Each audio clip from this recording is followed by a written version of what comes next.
So let's call the meeting to order. Oh, wait, hold on. I'll let you get the recording going.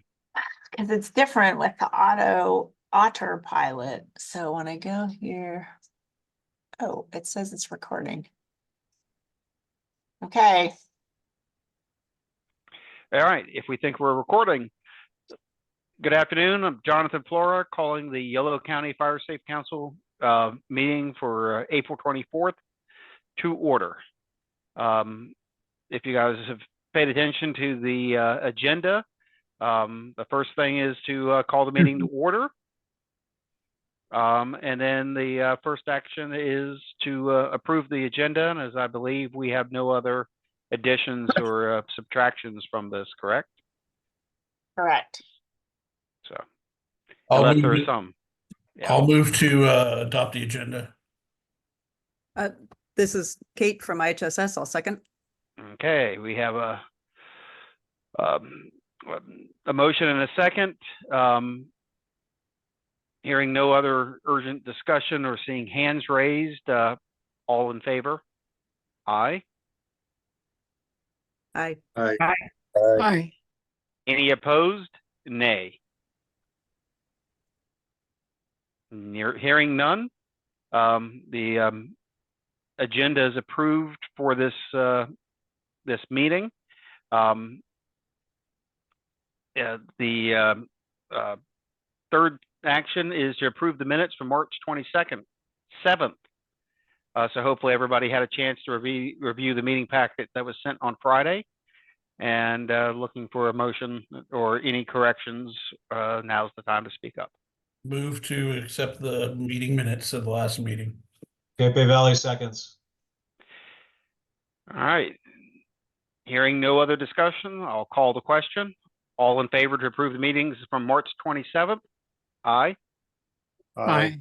Aye. Any opposed? Nay. Hearing none, I think we've passed that hurdle. So we move on to member announcements. A brief member announcements.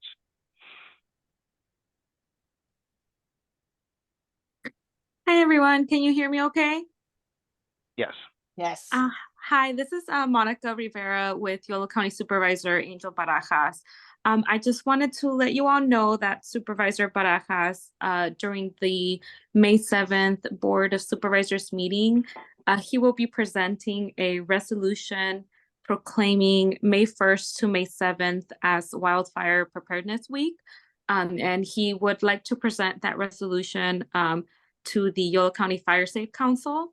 I am working behind the scenes to secure a few members. One of them would be Jesse Capitano. He is the fire chief of Cape Fire, as well as a member of the council. And I was connecting with the chair, but he's unavailable during that day. So like I said, I'll be working behind the scenes, but just wanted to let you all know you are all welcome to attend as well. Thank you, Monica. Yeah, thank you, Monica. I sent you an email about my availability for that day. I'll connect with you offline. Perfect. Thank you. The other announcements, and actually Chris Rose can talk more about this, but there's a Community Wildfire Preparedness Day just over the border at Lake Solano on May 4th. And Solano RCD will be there, and it looks like our Fire Safe Council in West Winters, we are applying.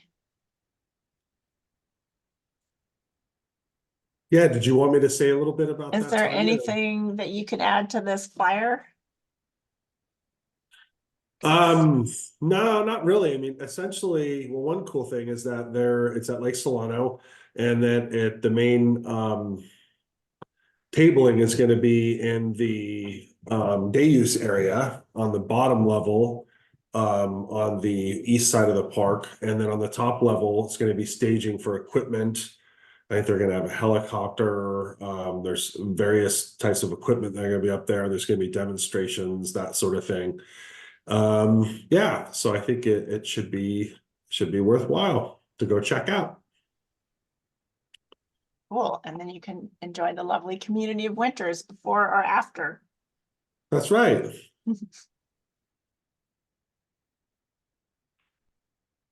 All right.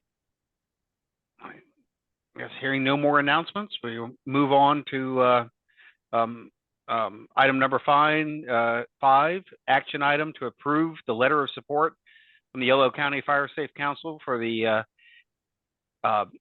Yolo County RCD to remove large invasive weeds along Puta and Cache Creeks. Yeah, so a tiny bit of background. We've been doing this work. We started it actually before the Fire Safe Council was started. And these weeds are very fire prone. But the main focus of our work is going to be doing habitat restoration, and it will all occur below the Cape Dam on Cache Creek, and then there'll be a lot of focus on Puta Creek down, mostly downstream of Winters, but a little bit around Lake Solano as well. So if anyone has, hopefully you've gotten a chance to read this, but if you have any questions, I'd be happy to answer them. If not, I move to approve and move this forward. Yeah, I'll second that. That's a good letter. Okay. And I know it's already been moved and seconded, but I'm just going to voice deep enthusiasm about this. I think this is fantastic. They're pretty significant weeds that I've Mhm. encountered from kayak and walking level. They're exceptionally dense and definitely fire threat. So, well, hearing a motion in a second, I'll call the question to all in favor. Aye. Aye. Any opposed? Any opposed? Nay. Hearing none, that action is the letter is approved.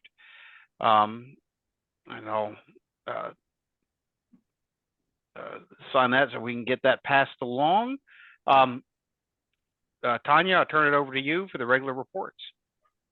Great, thank you. So our first report is Battalion Chief Close from CAL FIRE. What's going on out there? Good afternoon. A little update on our staffing. Looks like we're probably going to get our Yolo engine at the Brook Station staffed June 10th. They'll be done with training and ready to go. That's what I'm looking like right now. They sent out a fuel moisture report again last week. It's still trending up on the 10-hour, 100-hour fuels, which isn't a surprise, but it's well above average and historical data, so it's looking good. Reminder, get your burning done. It's almost May right now. We all know that it could be a couple of weeks and residential burning could get shut off, so if you got piles, get them done while burning's still allowed. That is all. Great, thank you. Any questions for the chief? Excellent. Our next report is from the Office of Emergency Services. From Kurt.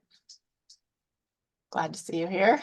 Good afternoon. I don't see Chris. Oh, Kristen's there, but I'll first yield to her if she has anything she wants to start with. And hearing none and seeing none, I'll start off with we've gotten some projects off the ground and some of them done. So a quick rundown of the numbers on the going back to what we used to call the DOD money, the early action money. There was an initial 350,000 that was allocated towards about 6 different projects. A couple of them had to do with Cape area. Some of them had to do with Winters. With all that, there was about 45 people that showed interest through different portals. over the last couple of years, I should say over the last year and a half. Of those, 21 were committed by submitting some sort of ROI or some sort of request. Of those, we had one pull out. 20 of them moved forward with West Coast Arborist, who was our tree vendor that came in and did estimates. With that, we have completed or are in progress and almost done with about 6 of the projects. If you're interested in pictures before and after of any of them, let me know. I can share those with you. And when all the projects are done, we'll actually have a shared drive that's handed over to Fire Safe Council, so they can use it for photography and some sort of background photos if needed, necessary. We have a couple other projects that have come up in the last couple weeks that we're evaluating right now. As a matter of fact, last week Jesse, Tanya, and I met, and who else was with us, Tanya? Bailey Adams. Yes, Bailey, I'm sorry. And we did a couple of site visits up in Cape Valley. And also we're having some discussions with our community development folks to determine on another site down in the flatlands along in one of the along 16 where we need to do some ditch work. So we're continuing to receive requests for information or requests for projects. The only limiting factor is money, as you all know, which leads me to one of my next comments, and it showed up on one of the agendas like a month ago, and then we took it off because it wasn't ready for discussion. But as many of you that have been with this project, with this monies that came from Senator Dodd, there was allocations being put around to different locations. As I mentioned, about 350,000 ended up on a list of about 6 projects.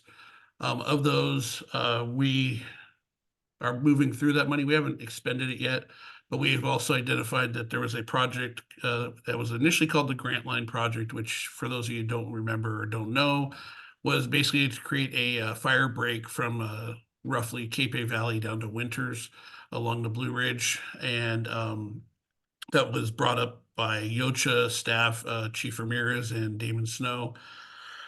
And since then, some conversations have been had with both CAL FIRE's Chief Watson and Damon Snow, and they both are in agreement that the money that was originally allocated, which was about $170,000, would not be needing all of it.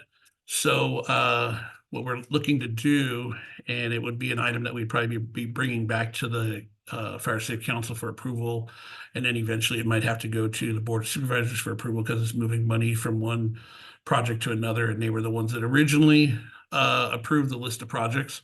So our first conversation opportunity was with the Fire Safe Councils.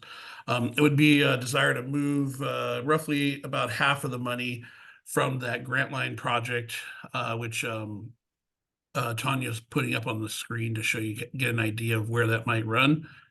And the reason why there's not that much money needed for that project is because CAL FIRE has shown some commitment to picking it up and doing it, and not costing as much at this time. Plus, there's probably an extended time period on it, wouldn't be done immediately. So I just wanted to have an opportunity to put it out there, let people know that that's something that's being discussed. That way, if anybody had any objections to it or support of it, then we could have that feedback and we could have some discussions about it. So basically what we'd be looking to do is allocate of the $172,750 that was originally allocated for the Grant Line project, that we would actually potentially move about 90,000 of it over to the other project areas to do some of the roadside clearing, some ditch work, some defensible space along some of those areas, as well as some eucalyptus removals along some fire access. So if there isn't any questions or comments, then that'd be the end of my report. But I'm open to any questions or conversations that anybody might have.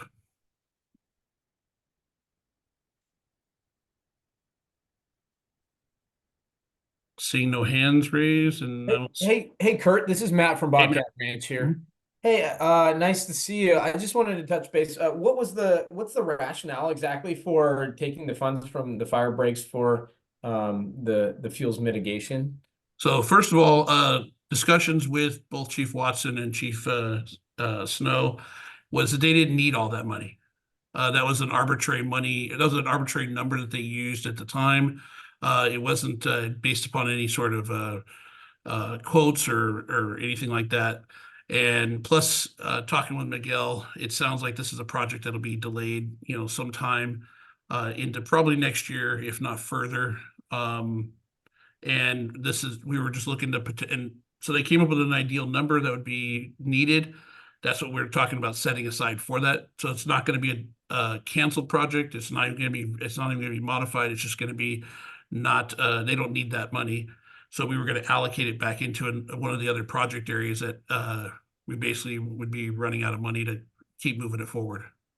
Gotcha. Okay, that makes sense. We have a certain amount allocated for Bobcat Ranch this year, and that was based on the fact that the former manager knew how to operate a bulldozer and could take care of all that work. And so, the price is probably going to be double what we thought it was going to be just based on operational costs, diesel, those sorts of things. And so I didn't know if there would be additional funding moving forward, and I'm sure I can connect with Tanya and Miguel on it as needed. So the number that they came up with, and it's been discussed with Miguel and Damon over the last 2 months or so. The numbers that they came up with were a little more realistic as opposed to just throwing something at the wall and see what stuck. Which was kind of what was done, 2 years ago when we were trying to allocate, projects and dollar amounts related to them. That makes sense. Tanya zoomed in on the map a little bit, and I think outside of the main break, sort of our priorities here are managing risk for adjacent subdivisions. Right. So I think in total we had 12 miles of break proposed just for this property. Yeah, so the front country fuel break and then your work are two separate projects. Gotcha. Thanks. Yeah, what was called the grant line at the time is officially now called the front country fuel break. Right, and that's where it goes. Okay. I didn't see anybody else come off of mute or raise their hand. So if you don't, I will hand the meeting back over to Tanya. Cool, thank you. Unless Kristen, do you have any other comment or any comments you want to make? I do have a couple. Thanks, Kurt, and thanks for the great update and joining the meeting. I just have a couple. One, our emergency operation plan went to the board yesterday, so it should be fully adopted today. Once we get the final documents, we'll be distributing that out and posting it on our website. The second thing is we had our kickoff meeting today with Genesis, and one of our big things, Genesis, aka also Zone Haven, you guys had a presentation on it a handful of months ago, is we need to evaluate our zones for our unincorporated area, which also would be our high fire risk areas. And so I am looking for somebody from the Fire Safe Council to work on our zone evaluation team. This will only be for unincorporated Yolo, and we'll have others on this team, but specifically looking at the smart zones that their system algorithms create versus the zones that were created by us many years ago. So I have an ask of the Fire Safe Council to nominate somebody to work on this group with us. And that's all I have. Interesting. Do you, should we talk amongst ourselves or? Yeah, you guys can talk amongst yourself, figure it out. Okay. The timeline would be probably in the next couple weeks to figure out a date to host our first meeting and kind of put together our project timeline, and get Lisa from Genesis involved too, so she can be our subject matter experts on their zones, and then Mary Ellen from our side who helped create our other zones, so we can try and figure out what's best for us moving forward. Okay, Kristen, could you email me in the next couple of days just a brief write-up, and then I'll send it out to the group and sort of call for nominations that way. People can read it over and consider. That I think sounds that's great. probably the best way to do that. I appreciate it, and that's all I have. Cool, thank you. So I am moving on to coordinator report. I'm going to use a map instead of a spreadsheet because you guys have the spreadsheet. And a map is better. I'm just going to go through our early action projects. The first one is the fuel reimbursement, which we have not done anything yet. Second one is the Cape Valley Homes fuels cleanup. Also haven't done anything on that. The third one is the Cape Valley State Highway 16 fuels reduction burn. So a little bit of zooming. There's a Esparto and Cape Hay, and we've been talking with Jesse about just doing a little strip of the weedy vegetation between the pavement and the fence.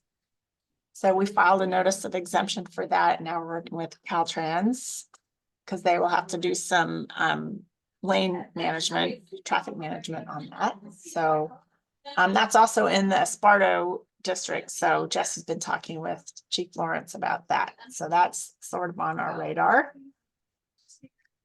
The next project is not mappable yet. It's the ingress egress Cape Valley mapping project. And Jesse has his subscription to CalTopo, which he's been utilizing. That's going to be a citizen science mapping. Volunteers are going to go out and do that. Jesse, do you have anything to add to that, or like keep going along? I'm going to be coordinating with some of the dozer operators that work cool. up here to talk about areas that they like to use for creek crossing. Sivera does have their first defensible space project going on this Saturday, so we're going to be reimbursing some diesel. And I've got a meeting with Chief Lawrence about the prescribed burn tomorrow morning. So hopefully all of those things are starting to work. Moving forward, great. Okay. So I'll continue going down my list. As Kurt mentioned, we visited the Rumsey Ditch. That is, I think, item 6, Rumsey Ditch Vegetation Management. So the Rumsey Canyon Road is a short little, very rough road, and next to it is the irrigation ditch, and next to that is a mass of dead trees, live trees, brush, undergrowth, poison oak, blackberries. So we're scoping it out. We'll release a scope of work. We also have a list of contractors. We had about 10 people submit requests for qualifications. So that list, if those folks are qualified, we'll send out scoping for that, and they can visit the site and do some thinning. It'll be a shaded field break. We're not chopping down big trees, just clearing out the undergrowth. So that's the Rumsey Canyon Road work. And that's all sort of part of the big cleanup around Rumsey. Jesse's got some prescribed burning here to do. And then I've been talking with Chief Watson about doing some clearing along this section of 16. The vegetation's pretty close. So we're working with Caltrans on that to get permission to do an encroachment permit. That's just ingress, egress, etc. And that's part of the Rumsey fire buffer. And then we had also talked about, this is the Front Country Road map here, this file from CAL FIRE. And we'd start talking about just starting that with our own funding for the Rumsey buffer. We'd be working with CAL FIRE, but because CAL FIRE has a little bit of hold up in Sacramento, we can just get going and working hand in hand with them to start. That's basically the northwestern edge of the Rumsey buffer. And then moving, excuse me for the zooming and scrolling, moving on down to winters.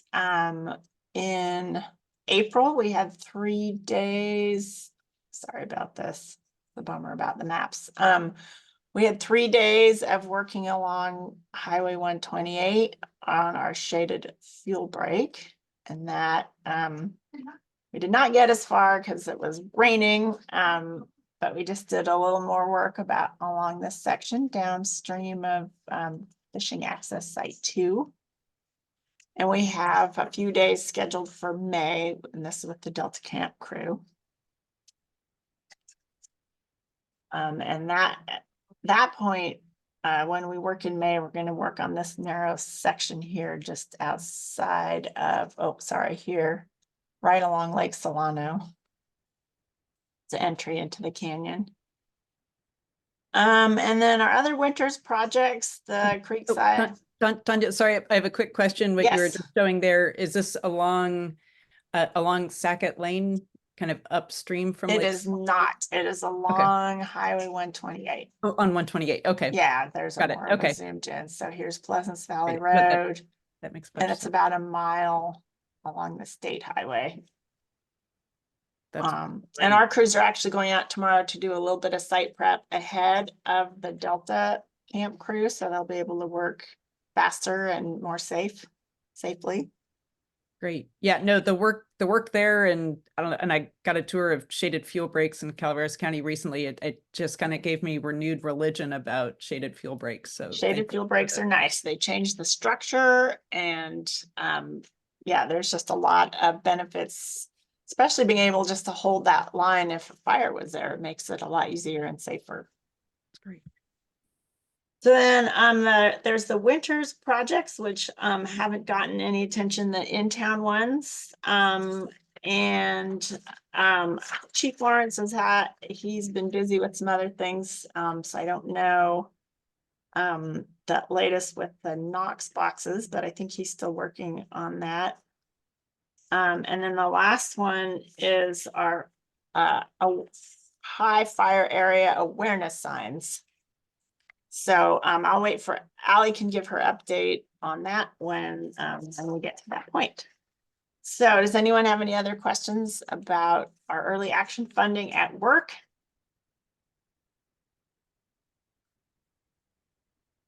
Cool. Let's see. The other thing I wanted to share. So we have our request for proposals. So we also have our CAL FIRE planning grant, which is planning for us. So we've been working with Solano RCD and talking about grazing plans and burning plans. And then the implementation part of that is the Cape Valley Fire Department, and Severa is going shopping for some equipment to do some stuff. As Jesse mentioned, they're going to start doing some DSpace work this weekend. And during the Cape Valley Community Fire Safe Council report, you can, Jonathan and Jesse can talk about that. Let's see, the other thing I wanted to share, and moving right along. So there's my coordinator report, which everybody saw, but I wanted to point out, if you go to the Google link, which I'll put in the chat, this is what it looks like. And I highlighted this. Kate Reza just pointed this out to me today. This is a community catalyst fund to develop capacity. So these are smaller grants. It's something that the community fire safe councils or local fire protection districts and fire departments might consider applying for. So that's, I think their submission, yeah, it's $10,000 to $150,000. So different levels of that. So I'll just drop that in the chat for you.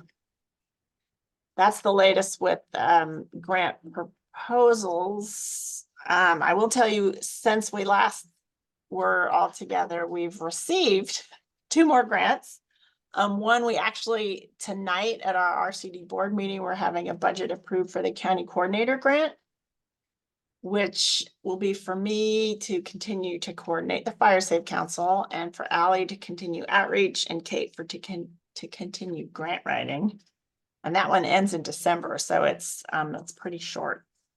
And then we received word, we don't have anything formal yet, but the California Association of Conservation Districts is a nonprofit that has been doing block grants, and then they get funding, and then they offer to different RCDs, which is really easy for us to work with. So we got an Oak Woodland Health grant, which is actually through CAL FIRE. So I want folks to know that is for the health. It's not necessarily fire prevention. So a lot of our oak woodlands got burned over in the county fire and the LNU. And it could be post-fire recovery work or any oak woodland health. So you can talk about that to me if you know of any landowners who want some work done on their oak woodlands. That is it for me. Does anyone have any questions? That was a lot of info and updates. And I'm putting the link from Kate Reza in the chat. Oops, for everybody. If you're interested in that grant that I mentioned, whose name I can't remember. Okay. Any questions? Leanne?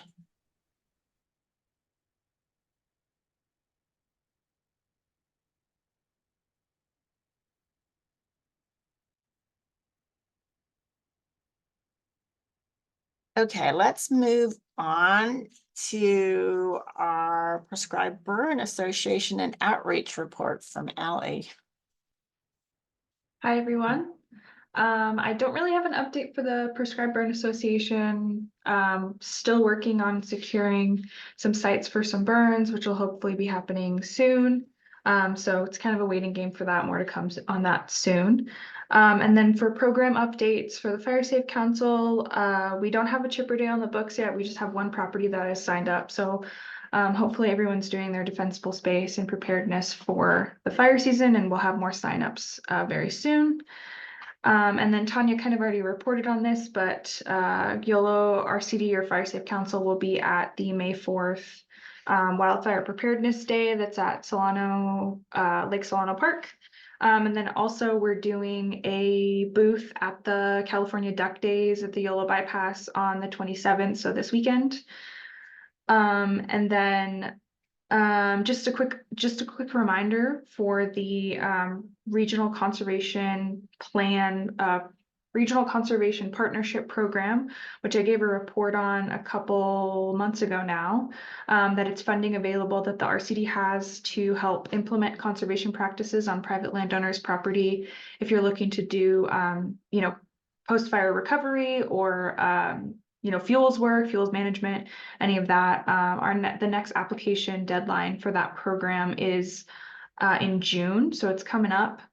And if you have a couple acres of property that you want treated, you should reach out to me and I can get you in touch with our NRCS contact that helps coordinate the program. And basically just as a quick site visit and kind of assessing what management goals you have on the property, and then kind of seeing if it fits within the program.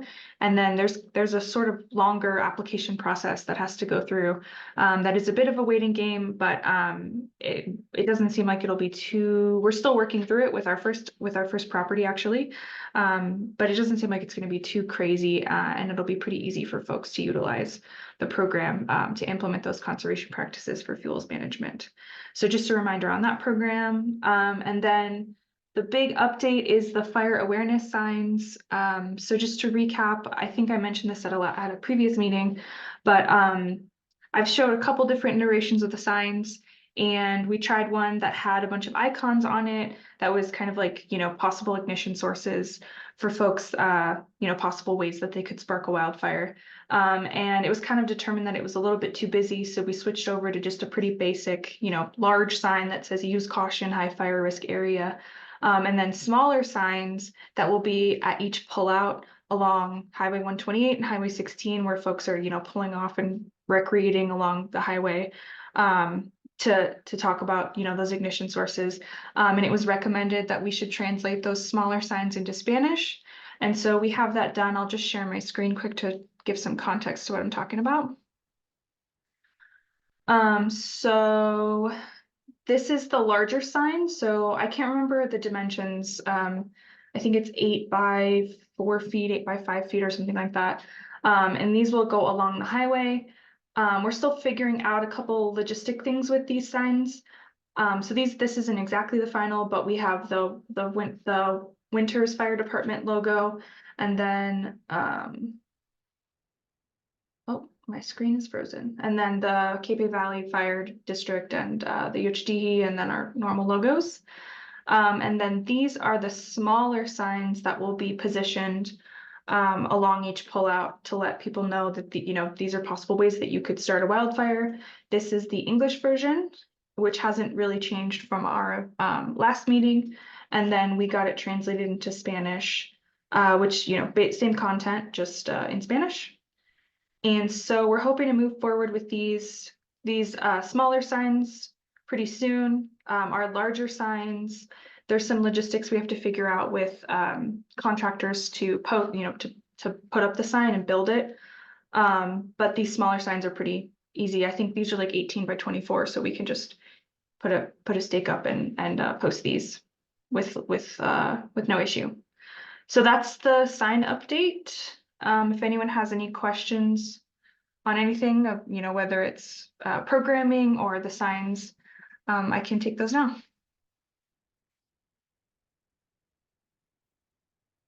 Yes, Good Kate. job on the signs. I really like them. Oh, thanks, Jesse. Yeah, I agree. These are great. And it's terrific to have the big ones as well as the little ones at the pool outs, right where people are more likely to be actually like starting a fire. And I think last month we kind of bandied about the idea of having something at some of the gas stations in Winters, since that's a place where a lot of people who are going to be towing boats up to the lake are going to be stopping and gassing up and have a chance to adjust their chain. Yeah, thanks for that reminder, Kate. I remember talking about that. I think that would be either like seasonal flyers or maybe like a sticker that we could post somewhere or something. But yeah, I will definitely work on that, and thanks for the reminder on that. That'd be great. I forgot about that too. Leanne, do you have a question?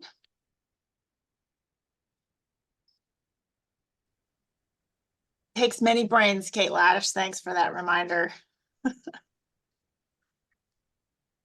The high fire danger, the big 8x4 sign will be in Winters. It'll be around as you start to go into the hills, going into the high fire zones. And Zach, do you have a question? Yeah, just real briefly. It came up once about how the verbiage on these signs will be perceived to affect homeowners' insurance in these high fire areas.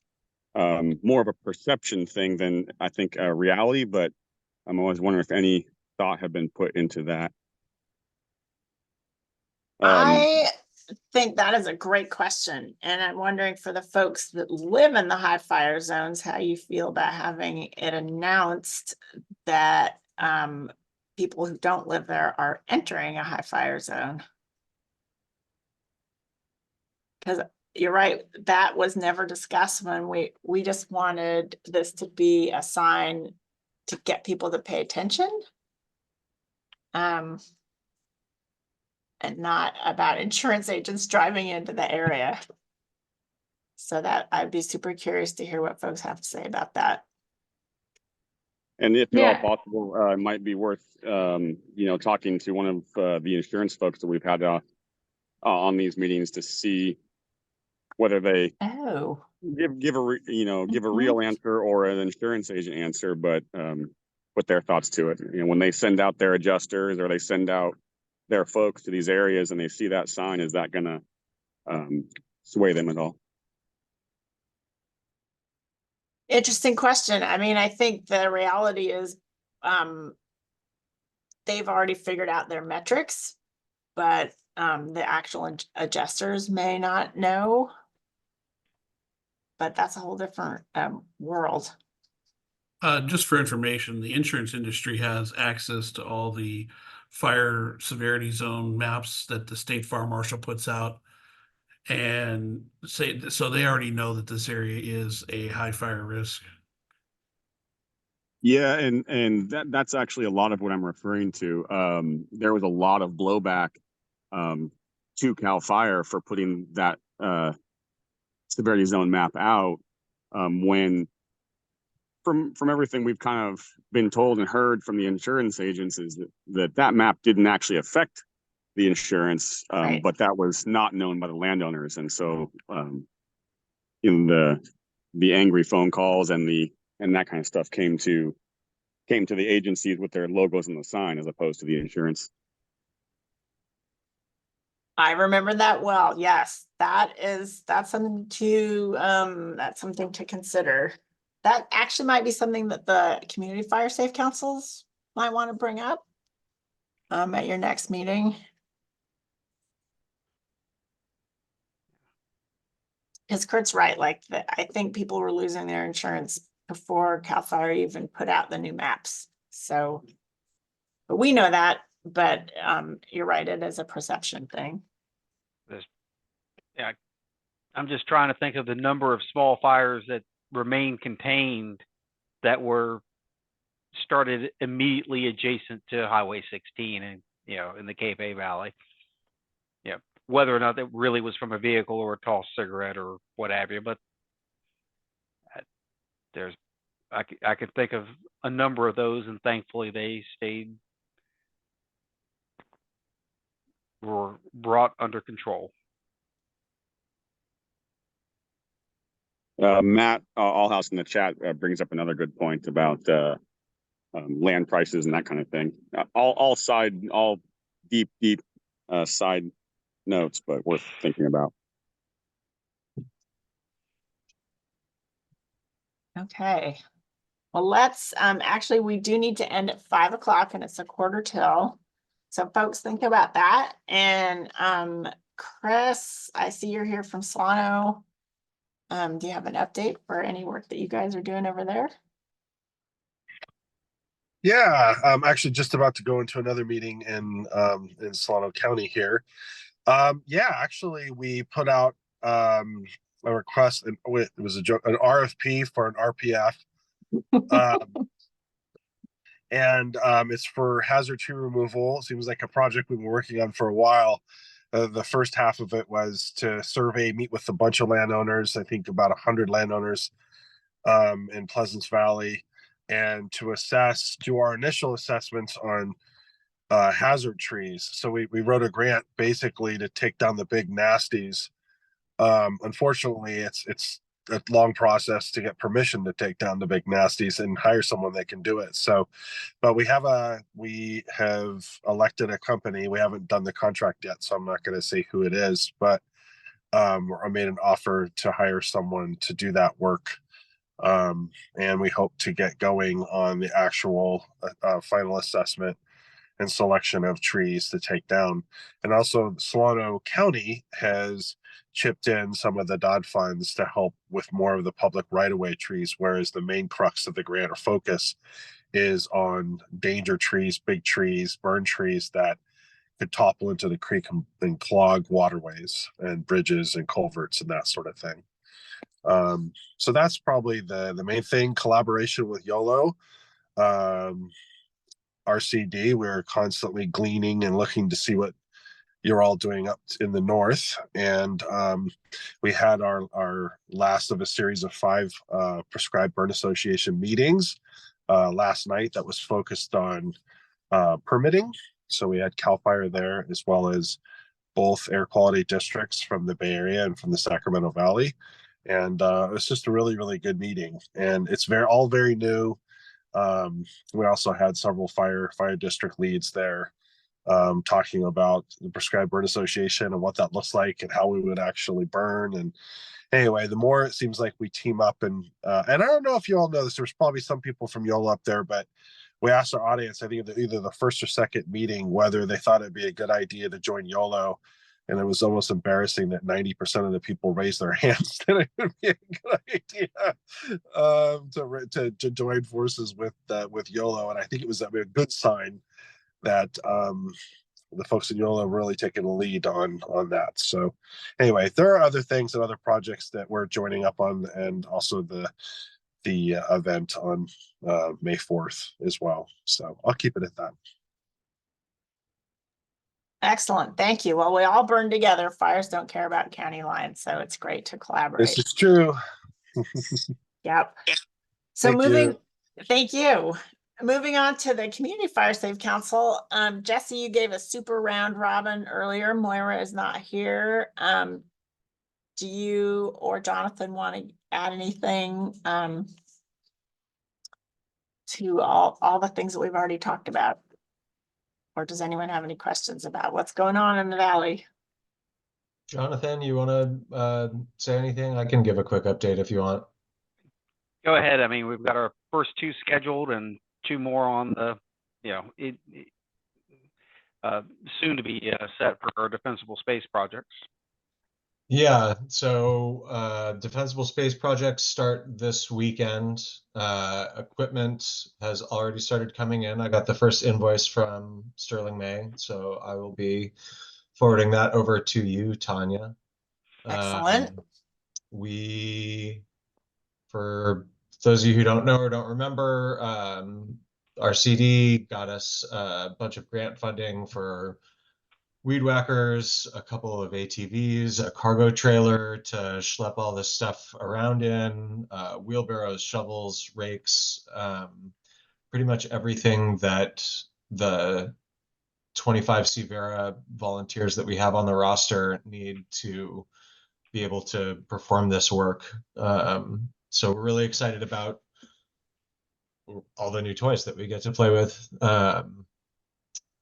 The Severa volunteers, I think, are also going to be assisting with some of the cleanup work, the Rumsey buffer burns that Tanya had showed on the map earlier. I think it was zone 1 and zone 3, I think, are what we're going to try and do this year. So we're going to be taking some of that equipment, trying to put together some piles and get those done so that the fire department can come through and have, a burn training on that area, which is really exciting. It's going to be good training for my firefighters, and it's going to provide a lot more safety and security for the people who are living on Rumsey Canyon Road who were affected by the sand fire coming through in 2019.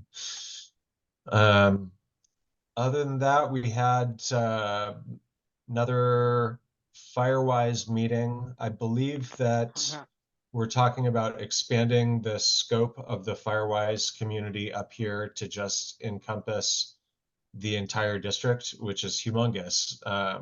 But so that's going to be from Road 82 down outside of Cape all the way up to Rumsey. So there were, I don't know, maybe about 20 people in attendance. We're focusing on just sort of giving them, basic tasks. If you want a defensible space assessment, we sent a bunch of people to the training down in Winters a year or 2 ago, and they're qualified to do that. And then reminding everybody to log their hours as they're doing their springtime defensible space work around the home, so that we can get the paperwork into the Firewise folks. And other than that, I don't know, unless you can think of anything, Jonathan. No, I mean, the one thought I'd have from the Firewise side is, that border was defined, as sort of what is the district area, but also that manageable size. That really what we'd be looking for is hopefully a Firewise community will develop that will pick that Spartos to Winters region, Cape on that western side of the valley. Because that would be, we just have to find people and bring them into this community if they aren't already on this meeting, or that hopefully our activity will encourage that. So if anybody reaches out, let them know to come to Yolo County Fire, Fire Safe Council, and we can start pointing them in that direction for the Firewise community. Yeah, great point. Thank you. We were hoping there'd be a Sparto Fire Safe Council, but that has not happened yet. I have to say that's really impressive to do a Firewise community from Cape up to Rumsey. I mean, and it makes a lot of sense to bring all of that together, but wow, that's great. Yeah, Okay, let's very quickly go through our other 3 fire safe council reports. So I see Sherry's here from Napa. If you can give a little update on what's going on to our west. Sure. Hello. It's always Hey. nice to hear all the great things you guys are doing. And we were very disappointed that our prescribed fire at the PUC Forest up in Angwin got canceled. Postponed, I should say. Surprisingly, they did a little test fire on Monday and deemed that there was still a little bit too much moisture after the last rain to get a thorough burn. And I think there's also quite a lot of concern, this being the very, very first prescribed fire in the PUC forest, that if it is too wet, then there'd be too much smoke and the citizens of Angwin would be upset and then put the kibosh on additional burning. So having said that, CAL FIRE LNU is planning to burn a smaller plot, 13 acres, I believe, on May 1st. So if the stars all align and that goes forward, and there's still a window available, this burn may be rescheduled for following that up. But I did want to say how much we appreciate the Yolo PBA helping out our little fledgling Napa PBA, which is really very brand new. I haven't had an opportunity to conduct a prescribed burn yet in Napa County. So thank you for that. And I think the loan of your tool trailer too, that were planning to bring that possibly too. So that's a huge help. And we just love to learn alongside you. So cross your fingers for us. It's been crazy busy around here with grants and grant reporting and grant writing. We are staffing up a little bit Napa FireWise and trying to add some additional fire safe councils also. And then I missed your meeting last month, and I had mentioned to Tanya that we updated, we have a project portal on our landing page. Well, it's on our landing page. There's an access to it on our landing page.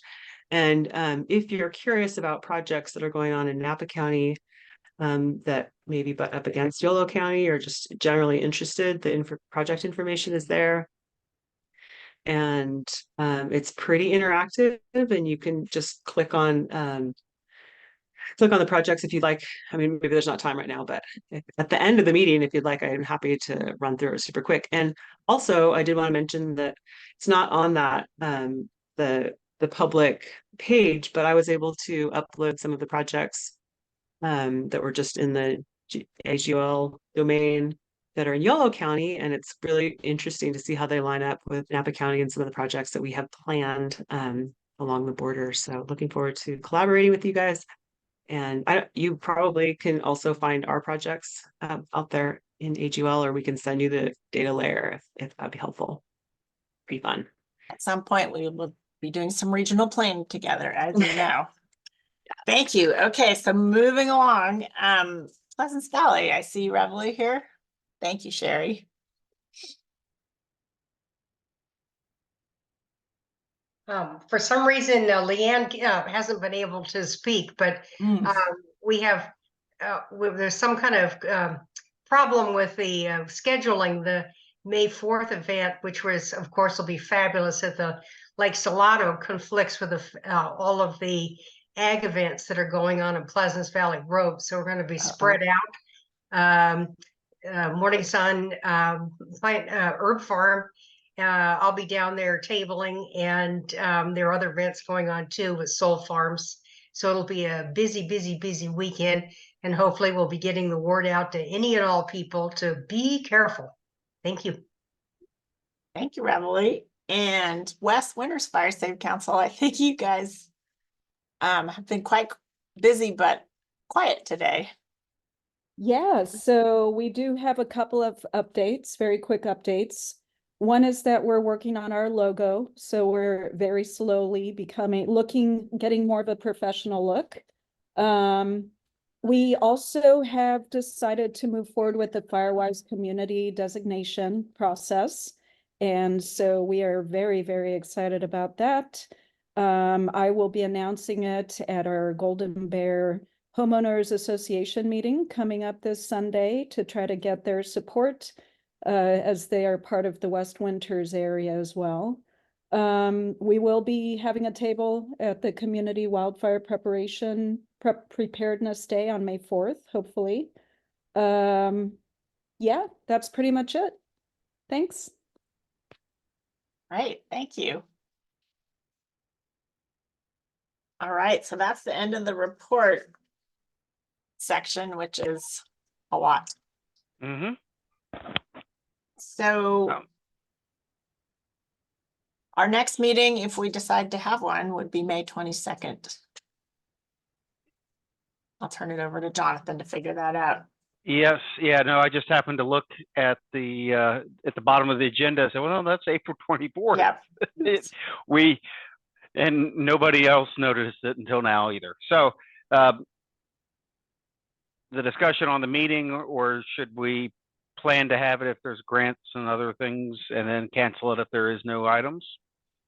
Or do we expect to have reports, especially since we're coming into the end of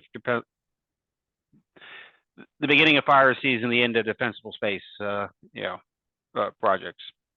I'll leap in there to say it seems like an entirely reasonable time to have a meeting. Yep, sounds good. All right, well, I think we've set the meeting then, and I just need a motion and a second to adjourn, unless anybody has something to. Motion to adjourn. I'll second. All right, all in favor? Aye. Aye. Aye. Any opposed? Nay. Motion carries. See you guys on the 22nd. Thank you all so much. Thank you. Thank you.